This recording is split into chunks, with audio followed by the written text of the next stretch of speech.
exactly what was in that car.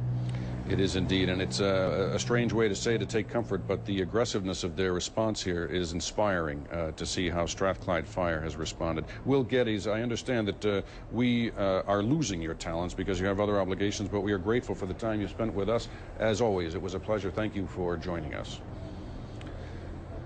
Now, our Alfonso Van Marsh has been trying to knit together all of the different skeins of information coming out of London, especially with a focus on London rather than Glasgow. But one of the things I'd like to talk about, Alfonso, is the fact that there are video cameras on almost every street corner there, and apparently now there are images available to authorities of somebody running from the first car, but not clear images that may need to be processed or sort of computer refined.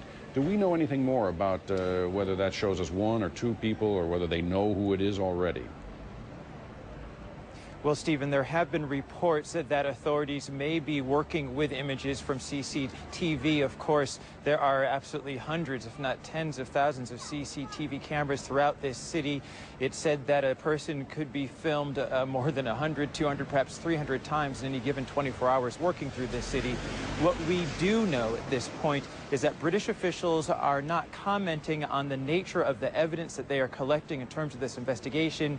They are saying that they are feeling very confident about the evidence they have collected so far. As you mentioned, this comes, excuse me, about a day after police were able to defuse 2 car bombs in the central London area, one a silver Mercedes and the second a blue Mercedes, filled, according to police, with fuel, gas cylinders and nails. Police officials saying that they could have done significant injury or caused significant damage to life.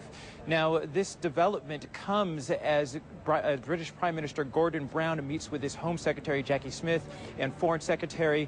Jackie Smith actually spoke to reporters issuing a statement after their meeting today. Let's listen a little bit to what she had to say about what police and all government agencies are doing to keep people safe. We were updated on the police operation, and the Prime Minister took the opportunity to thank the police and the security services for all their hard work over the last 48 hours. The Prime Minister stressed that all parts of government have got to work together to combat the terror threat. I'm satisfied that across government and with the police and agencies, we're doing all we can to protect the public. The police are clear that the most important contribution that the public can make is to carry on reporting anything suspicious and to be vigilant, and I'd ask them to do that.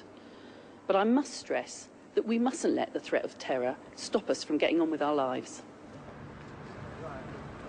Now, that vigilance being the key word in what she was saying, that coming as one of the newspapers brings the headline, one of the questions on a lot of people's minds today: where's the next bomb? Now, of course, police are saying they're doing everything to keep the public safe. This being a very large, big celebratory weekend, Stephen. Today, for example, we have the Gay Pride March and concert that's going on as we speak.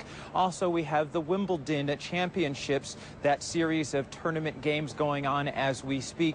As well as tomorrow, Diana, Princess of Wales Memorial Concert is going on to celebrate her life, her birthday, and of course remember her death 10 years ago. The British public keen to attend these activities. Of course, these developments, if, and that is the key word at this point, Stephen, if these developments out of Glasgow are related, certainly that will be on the minds of people as they continue about their business, continue about their fun this weekend, Stephen. A lot of the fun is in places, Alfonso, that may be a little bit easier to secure. The tennis championships, of course, in an outer suburb of London. The concert that you referred to there at New Wembley Stadium, so there may be an effort there to screen everyone who's entering the stadium. But the people on the street there seem to be moving about as always. We've been even seeing them and hearing them as you report, Alfonso. And I can recall living in London at a time when the IRA used to blow up something every Christmas season, even taking my children to see Santa Claus at Harrods. I remember having chills up the spine as I went up the escalator thinking, you know, this could be the moment here. And yet people seem to be shrugging it off. I think that would be accurate to say the times have changed indeed, Stephen. For example, I talked to a mother and daughter yesterday just meters away from where that first Mercedes, that gray Mercedes, was found filled with nails, gasoline, and gas cylinders yesterday. They said, well, what are we expected to do? Are we to stop cars from coming to central London? Are we to stop people from carrying bags and luggage to airports and other areas? People must continue on. Life must go on. Stephen, I also spoke with a South African who was doing business in London yesterday. He said he actually heard about the first car bomb from his wife in South Africa, who had texted him. She'd seen it on CNN.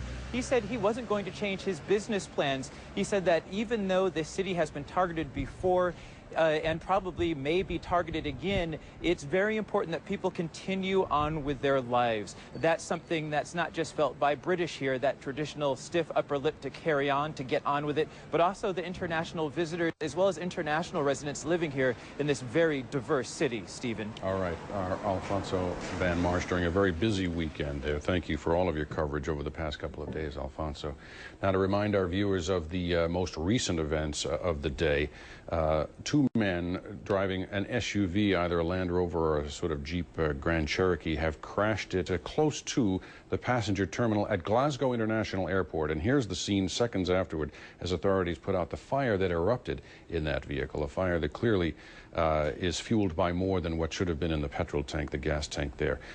Witnesses said that they could smell a very strong scent of gasoline or petrol even before the car burst into flames. They also described two people trying to get away from this vehicle, but they, according to Strathclyde police in Glasgow, have been detained and are now working and are now being questioned by authorities. The fire has been put out. It also, what's the word I need to say? It engulfed part of the passenger terminal as well, but that has all been put out. And according to police, there were no injuries as a result of this event. The car burning, but not exploding, a key issue here. And Strathclyde police quick to point out that although this is a very dramatic event and it comes on the heels of the two discoveries in London, they have at this hour no linkage between this attack in Glasgow International Airport and London itself at this point. But we are staying attuned to new developments from the police, both in London and in Glasgow. U.S. officials, meantime, are providing more information on those cars that were discovered in the London terror plot. Homeland Security correspondent Jean Meserve joins us now from Washington with details about that. A senior federal official familiar with the investigation into the London car bombs is disputing certain details that have been reported. Some news organizations have said that authorities have a crystal clear image of an individual near the first Mercedes that was discovered. The senior official says there is an image from the closed-circuit television cameras, but it is not crystal clear. He says authorities are in the process of refining the picture, improving it. The official says that authorities are looking for a number of individuals in connection with the bombs, but he says the number is not 3, as has been reported by some news outlets. The official says that authorities have determined that the two cars were parked in London at the same time, and he says that authorities have been able to identify and question previous owners of both vehicles, but they have not been able to identify the current owners. The investigators have a wealth of clues between the cars, their contents, and the cameras in London.